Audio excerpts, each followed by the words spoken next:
Shalom, shalom. Je vais partager dans le Hébreu. Je vais lire le un jusque 4. Donc, Hébreu 1. Donc, je commence. Après avoir autrefois, à plusieurs reprises et de plusieurs manières, parlé à nos pères par les prophètes, Dieu nous a parlé par le Fils en ces jours, qui sont les derniers. Il l'a établi héritier de toutes choses. Et c'est par lui qu'il a fait qui a fait le monde. Ce Fils qui est le rayonnement de sa gloire et l'expression de son être, soutient toutes choses par sa parole puissante. Après avoir accompli la purification des péchés, il s'est assis à la droite de la majesté divine dans les lieux très hauts, devenu d'autant supérieur aux anges qu'il a hérité d'un nom bien différent du leur. Voilà. Donc, je voulais parler du Seigneur Jésus. C'est pour dire que, donc, si Dieu a envoyé Seigneur Jésus-Christ, c'est pour nous, pour sauver nos vies. C'est pour que nous aussi, nous aussi, nous rentrons vraiment dans la prière. Nous faisons nos prières avec ce Seigneur-là. Parce que Jésus, c'est notre Dieu. Il est souverain. Confions-nous toujours à notre Seigneur. Parce que Dieu l'a pas envoyé pour rien. Il était là, il était mort pour nous, donc il s'est sacrifié sur la croix. Il a perdu même sa vie. Après, il est ressuscité. Tout ça, c'est pour nos vies, quoi. C'est pour nos vies, pour qu'on soit vraiment avec ce Seigneur-là. Pour que nous confions, nous laissons tout ce qui n'est pas bon. Confions-nous tout. Parce que notre Seigneur Jésus, il nous fait du bien. Il nous fait du bien. Prions toujours avec lui parce que avançons, nous pouvons avancer dans nos vies doivent avancer avec lui. Craignons le Seigneur parce que lui il est bon, il est omniprésent. Il a vraiment parlé, il a parlé au prophète, donc il a toujours été là pour nos vies. Donc, ce Seigneur-là, il est vraiment merveilleux. Confions nos vies, confions nos enfants, apprenons nos enfants à prier, apprenons vraiment nos enfants à faire la prière, montrons nos enfants que le Seigneur Jésus, il est vivant, il est vraiment omniprésent dans nos vies, pour que nous avançons, pour que nous avançons toujours avec lui. Parce que on ne peut qu'avancer avec lui. On ne peut qu'avancer avec lui parce que si on dit qu'on laisse la prière, on laisse tout, on peut pas avancer, on peut pas avancer. On ne peut pas, comment dire, on ne peut que faire, si on n'a pas le Seigneur, on n'a pas la prière, on n'est pas le Seigneur de notre vie, on pourra pas avancer dans la vie, on pourra pas faire de bonnes choses. On pourra pas faire de bonnes choses parce que tout ce qui passe dans le monde, c'est pas bon. C'est à nous de rentrer dans la prière. Si nous prions, nous demandons à Dieu vraiment de nous faire avancer, de nous aider. Là, vraiment, ça sera bien. Ça sera bien. On fait nos prières parce que Jésus-Christ, il a fait. Jésus-Christ, il a fait. Dans la Bible, il montrait aux disciples, et à les disciples, ils guérissaient, et ils allaient dans les maisons. Lui, vraiment, il priait, il chassait même les démons. Comment, si on n'est pas dans la prière, Comment on va savoir, hein? Parce qu'il y a des choses mauvaises, il y a des choses bizarres qui se passent dans la vie réelle, hein? On ne peut pas être dans le monde. Nous pouvons que faire nos prières, nous pouvons que venir vers notre Seigneur pour que notre Seigneur vraiment nous aide vraiment dans comment vivre. Parce que quand on fait des choses, parce qu'il y a des gens qui ne connaissent pas le Seigneur, hein. Prions toujours que le Seigneur les aide, hein. Tu restes avec tu es avec ta femme, tu ne pries pas, hein. Priez toujours, hein, pour garder votre couple, hein. Le travail, hein, tu vas travailler, tu n'as pas le Seigneur et un jour tu ne travailles plus. Tout ça, c'est des signes. Il faut vraiment être dans la prière parce que c'est Dieu qui nous a donné cette vie. Nous-mêmes, on peut pas avancer. On ne peut pas dire non, moi je suis fort. Non, tu es fort parce que tu peux être fort qu'avec le Seigneur. Tu peux être seulement fort avec le Seigneur. Hein. Tu peux être fort avec le Seigneur Jésus-Christ parce que c'est lui qui est omniprésent. Il est toujours avec nous. Il nous fait vraiment avancer. Venons toujours vers lui. Hein. Confions-nous toujours dans le Seigneur parce que il est rayonnant, il est vraiment glorieux, il est miséricorde. Hein. Notre Seigneur là, il est vraiment merveilleux. Il guérit, hein. Confions-nous, il guérit. Hein. Tu peux vraiment, si tu es malade, il peut te guérir. Il faut seulement avoir la foi. Il faut toujours être dans la prière. Il faut avoir la foi. Le matin, vraiment, je voulais parler, frères et sœurs, hein, soyons toujours avec notre Seigneur. Il est là, il est omniprésent. Parlons-lui. Il va t'aider. Que tu sois dans la boisson, que tu sois ou telle chose, il peut t'aider, il peut vraiment t'aider. Ouvre seulement ton cœur, laisse rentrer le Seigneur, laisse rentrer le Seigneur dans ta vie. Tu parles au Seigneur, le Seigneur t'écoutera. Parce que si tu as fait, il ne t'a pas fait pour rien. Hein. Avec ces miracles, hein, il t'a fait avec ces miracles, il t'a envoyé dans ce monde. C'est pas pour que tu meurs, c'est pas pour que tu fasses de n'importe quoi, c'est pour que tu le serves et bien le servir, bien comme il faut, hein. Avoir peur de lui, faire des bonnes choses dans ta vie. Tes enfants, ils vont avancer, ils vont vraiment bien avancer dans la vie. Ton mariage, confie ton mariage dans les mains du Seigneur. Confie-le toujours dans la main du Seigneur. Parce que si tu as donné ce mariage-là, c'est pas que tu divorces. Non. Il est là notre Seigneur. Il donne les enfants. C'est un Dieu merveilleux. C'est un Dieu merveilleux, c'est un Dieu vraiment qui est bon pour nous. Nous sommes là, on ne peut pas le négliger, ce Seigneur-là. Si on le néglige, on va mourir. On va plus avoir une bonne vie. Confions-nous toujours dans la main du Seigneur. Confions-nous. Faisons toujours nos prières. Venons toujours vers ce Seigneur-là. Venons toujours vers ce Seigneur. En laissant les autres. On ne peut pas on peut pas laisser le Seigneur et faire les voitures, les matériels, tout ça, c'est rien. Il y a des gens qui ils ont eu beaucoup d'argent, ils sont morts. Hein? Donc l'argent, c'est rien. C'est notre Seigneur qui est omniprésent, notre Seigneur qui est devant nous. On ne peut que lui faire. On ne peut que avoir confiance en lui. Hein? On peut avoir confiance en lui. Il est toujours là avec nous. Il ne nous a pas abandonnés. Hein? Il ne nous abandonnera jamais. C'est lui-même qui a dit, hein? S'il nous avait abandonnés, nous ne serons pas là dans ce monde. Hein? S'il nous avait abandonnés, nous ne serons pas là. Il a créé un monde merveilleux pour nous, pour qu'on le serve.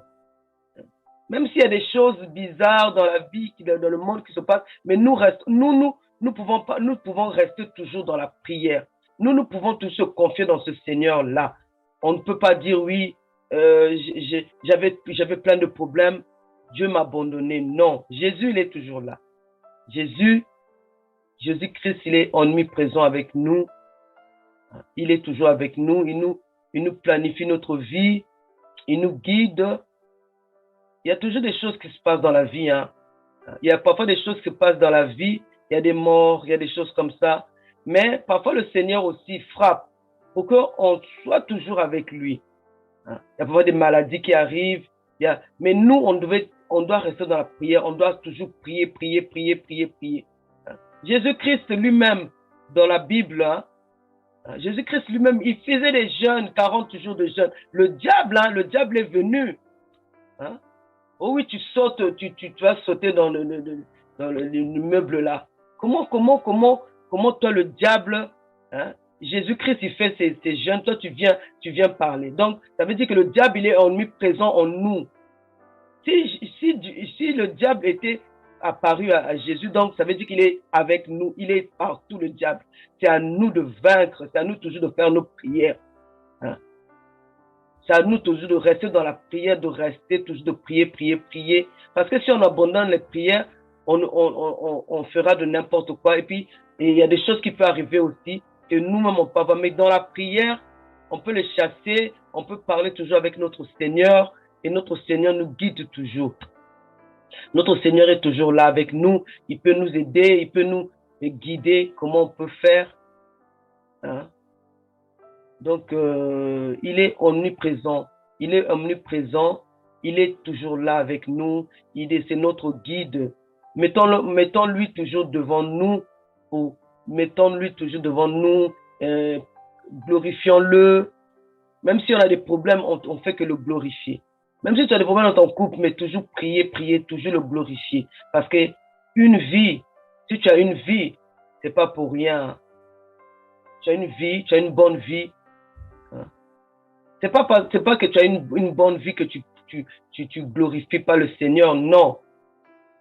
Glorifie toujours le Seigneur. Même si tu as des problèmes, tu glorifies toujours. Tu verras ce que le Seigneur fera aussi dans ta vie. Il pourra changer ta vie. Il faut toujours prier sans cesse. Il ne faut pas négliger la prière. On vit dans un monde, on a toujours eu des problèmes partout. Il y a toujours des problèmes là, ça va pas. Avec notre Seigneur, nous continuons toujours à prier. Notre Seigneur va toujours nous aider. Il va toujours nous faire avancer. Il va toujours nous protéger. Il va nous couvrir toujours. Il va nous couvrir dans ses mains saintes, notre Dieu. C'est ça que je voulais dire ce matin, nos frères et sœurs. Donc, humilions toujours devant notre Seigneur, toujours à faire nos prières et notre Dieu est souverain. Il est vraiment merveilleux, notre Seigneur là. On a une vie merveilleuse. On a une vie de rêve. Parce que d'autres n'en ont pas. D'autres, ils vivent plus, ils sont morts. Mais nous sommes là. Mais c'est pour ça qu'on peut toujours continuer à prier ce Dieu-là, à remercier ce Dieu-là, à l'élever ce Dieu-là, parce qu'il est vraiment merveilleux. Voilà. Merci. Amen, gloire à Dieu. Oui. Ok. On laisse la parole à notre bien-aimé Fataki. Shalom, mon bien-aimé. Oui, shalom, bonjour à tout le monde. Merci pour la parole. On va lire la parole de Dieu. Nous sommes dans le livre de Philippiens, chapitre 2. Je prends à partir du verset 9. Philippiens, chapitre 2, à partir du verset 9. La Bible dit ceci: c'est pourquoi Dieu aussi l'a souverainement élevé et lui a donné le nom qui est au-dessus de tout nom, afin qu'au nom de Jésus, tous genoux fléchissent dans le ciel, sur la terre et sous la terre, et que toute langue confesse que Jésus est Seigneur, à la gloire de Dieu le Père. Et nous allons citer avec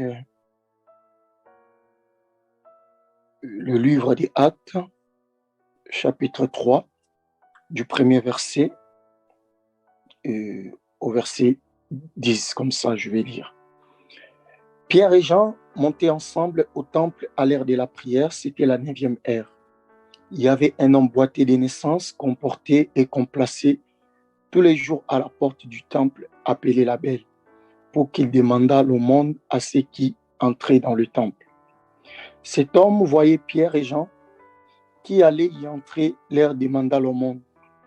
Pierre, de même que Jean, fixa les yeux sur lui et dit, « Regarde-nous. » Et il les regardait attentivement, s'attendant à recevoir de quelque chose. Alors Pierre lui dit, « Je n'ai ni argent ni or, mais ce que j'ai, je te le donne. Au nom de Jésus-Christ de Nazareth, lève-toi et marche. » Et le prenant par la main droite, et il les fit lever au même instant ses pieds et ses chevilles devinrent fermes. D'un saut, il fit debout et il s'est mis à marcher. Il entra avec eux dans le temple, marchant, sautant et louant Dieu. Tout le monde les vit, marchant et louant Dieu. Ils reconnaissaient que c'était celui qui était assis à la belle porte du temple pour demander l'aumône. Et il fut rempli d'étonnement et de surprise au sujet de ce qui lui était arrivé. Parole du Seigneur. Oui, comme la sœur vient de nous parler, j'aimerais essayer de continuer avec un petit sujet aussi, et c'est concernant la puissance du nom de Jésus. On vient de lire dans le livre des Philippiens, et là, on voit ce que l'apôtre Paul est en train de nous décrire, ou bien il nous montre la dimension où le nom de Jésus a de l'influence. Et il commence d'abord au ciel. C'est là d'abord que Dieu a commencé à élever ses noms. Il dit que Dieu a élevé souverainement le nom de Jésus au-dessus de tous les noms. Afin qu'en son nom, tout genou, il commence d'abord au ciel, sur la terre et sous la terre. Donc, c'est-à-dire, dans toutes ces trois dimensions, il n'y a aucun nom qui peut être égalé à ce nom. Parce que c'est un nom, comme la Bible, on ne nous parle pas de 2 ou de 3 noms, il n'y a qu'un seul nom que Dieu a élevé souverainement au-dessus de tous les noms. Et vous allez voir, depuis le commencement, tout ce que Dieu a créé, Dieu l'a nommé. Tout ce qui existe a toujours été nommé. Ce qui est nommé existe. Ce qui n'est pas nommé, ça n'existe pas.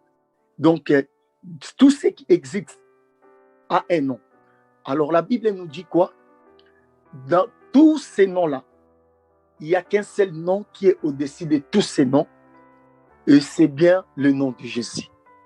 Donc, le nom de Jésus, c'est le seul nom élevé au ciel, c'est le seul nom élevé sur la terre, c'est le seul nom élevé sous la terre. Donc, c'est-à-dire, il n'y a aucun autre nom qui nous a été donné, il n'y a aucun autre nom qui est élevé au-dessus de tous ces noms, si ce n'est que le nom de Jésus. Et nous sommes dans Actes maintenant, chapitre 3, et j'aime la manière dont la Bible est organisée. Dieu est vraiment bien organisé. Regardez, avant même d'arriver dans Actes, depuis les évangiles, vous allez voir que Jésus, au commencement, il a envoyé ses disciples. Il partait, il guérissait les malades, il faisait des choses. Il leur dit rien. Mais vers la fin, après la résurrection, il commence à les montrer des choses, même avant la résurrection. Il disait à ses disciples, tout ce que vous demanderez à mon nom. Là, Jésus commence maintenant à nous montrer l'importance, l'influence ou la capacité, l'impact de son nom. Il dit, tout ce que vous allez demander à mon nom, le Père vous l'accordera. Comme la sœur vient de nous parler. La puissance de notre prière se résume, bien aimé, en ce nom. On peut prier. Et si nous ne finissons pas nos prières, bien aimé, par le nom de Jésus, notre prière n'aura pas d'impact ni d'influence. C'est Jésus qui le dit, ce n'est pas moi, c'est dans nos Bibles. Christ dit que tout ce que vous allez demander, tout en dehors de rien. C'est-à-dire que si je vais demander même le pain, Père, donne-moi le pain, c'est au nom de Jésus que Dieu exauce la prière. Jésus dit bien que tout ce que vous allez demander à mon nom, le Père vous accordera. Après la résurrection dans le livre de Marc, Jésus, avant de s'en aller, il dit à ses disciples, voici les miracles qui accompagneront ceux qui auront crié à mon nom. Là, il atteste encore. Il affirme encore quelque chose. Et alors, c'était le seul héritage avant la promesse, avant qu'il relâche ou il libère la promesse du Saint-Esprit. L'héritage que les disciples avaient, c'était que le nom de Jésus. Ils avaient que le nom. Jésus ne leur a pas laissé des buildings, des immeubles, des gratte-ciel. Non, les disciples n'ont pas reçu cela. Mais ils ont reçu l'héritage des noms. Et ces noms, on vient de lire que Dieu a élevé au-dessus de tous les noms. Donc, en ce nom, les disciples, ils avaient tout. Parce que quand ils désiraient quelque chose, Christ les a laissé déjà la clé. Parce que le nom de Dieu est la clé de notre exaucement. Le nom de Dieu est le seul nom, comme Pierre pouvait le dire dans Actes chapitre 2, le seul nom qui peut sauver. Bien, mais c'est le nom de Jésus, c'est le nom qui sauve. Bien, mais c'est le nom qui transforme et qui change. C'est le nom qui recrée la destinée de l'homme. Bien, mais c'est le nom qui peut repositionner l'histoire de l'homme, bien aimé, sur la terre des vivants. C'est le nom le plus puissant. Bien, mais le nom, lorsque nous les citons, bien aimé, dans le monde démoniaque, dans le monde satanique, lorsque nous prononçons, même en sommeil, quand tu dors, bien aimé, tu es poursuivi par des esprits, par des forces maléfiques. Il suffit de citer simplement le nom de Jésus, même à l'état de la conscience, en citant seulement le nom de Jésus. Le monde des ténèbres, ils savent l'impact qui est lié au nom de ce Jésus. Voilà pourquoi, quand on empêchait aux disciples de prêcher la bonne nouvelle, il leur empêchait de parler à qui que ce soit au nom de Jésus. C'est-à-dire qu'on empêchait un nom. On empêchait, en réalité, il n'empêchait pas aux disciples de parler, mais il les empêchait de parler au nom de Jésus. Donc, ils pouvaient parler. Il pouvait citer les noms des autres dieux, il pouvait citer les noms d'autres personnes. On ne va pas les faire du mal, on ne va pas les déranger. Mais quand il s'agissait du nom de Jésus, les disciples, ils étaient strictement interdits par ces autorités de citer le nom de Jésus. Et dans Actes, on voit maintenant, après la venue du Saint-Esprit, Pierre et Jean, ils montaient à l'heure de la prière pour aller prier. Et parce que c'était des gens qui respectaient les heures de la prière. Et c'est important aussi pour nous, étant enfants de Dieu, que nous sommes obligés d'avoir nos heures, nos moments de prière. On dit que quand ils sont arrivés à l'entrée du temple, il y avait un homme que la Bible ne nous donne pas de nom, parce que malgré les problèmes parfois dans la Bible, on connaît les généraux tels que les Naaman, il avait un problème, mais on nous a donné quand même son nom. La femme comme Sarah, elle avait un problème de stérilité, mais la Bible nous a quand même donné les noms. La femme comme Élisabeth, la Bible dit qu'elle ne pouvait pas avoir de l'enfant parce que Dieu la rendait incapable d'avoir d'enfant. Elle avait un problème, mais on nous a quand même présenté son nom. Mais il y a aussi une catégorie de personnes, tellement ils sont plongés dans des problèmes, tellement les problèmes ont persisté dans leur vie, ces problèmes commencent à les caractériser. À l'exemple de l'homme qui était couché pendant 38 ans à la piscine de Bethesda, à l'exemple de la femme à la perte du sang. Et ici aussi, on nous parle d'un homme qui est né boité de naissance. C'est-à-dire qu'il n'a jamais marché. Donc, il est comme ça, il est sorti comme ça du sein de sa maman. La Bible dit quand Pierre et Jean sont arrivés, parce que lui, il était un mendiant. Et donc, on l'a porté, on l'a mené devant le temple pour qu'il puisse demander. Après, quand il termine, les gens qui rentraient, ils l'aidaient à rentrer chez lui. Donc, c'est une personne qui dépendait des autres. C'est une personne où sa vie était liée à la vie des autres. Donc, c'est-à-dire que Il avait beaucoup de désirs, mais il n'avait pas le pouvoir. Il avait beaucoup d'envies. Il ne peut pas se déplacer, aller au restaurant s'il n'y a personne pour l'accompagner. Il ne peut pas se déplacer même à l'air. S'il dit aujourd'hui je suis fatigué, je peux rentrer à temps dans ma maison. Mais si les gens qui l'aidaient ne sont pas encore là pour lui prendre, pour le ramener, il ne va pas se déplacer, il va attendre. Malgré qu'il est fatigué, malgré qu'il lui plaît, malgré qu'il a des problèmes à la maison, malgré qu'on lui appelle peut-être dans sa famille, il y a quelqu'un qui est malade, il doit rentrer. Malgré tout ça, cet homme ne peut pas se déplacer s'il n'y a personne à côté de lui. C'est une vie de dépendance. Mais qu'est-ce que la Bible nous présente? La Bible nous présente un homme qui a changé la vie et la destinée de cet homme. Et lorsque Pierre sont arrivés devant cet homme, il a demandé, comme c'était son habitude. Pierre et Jean, ils ont fixé les regards sur cet homme.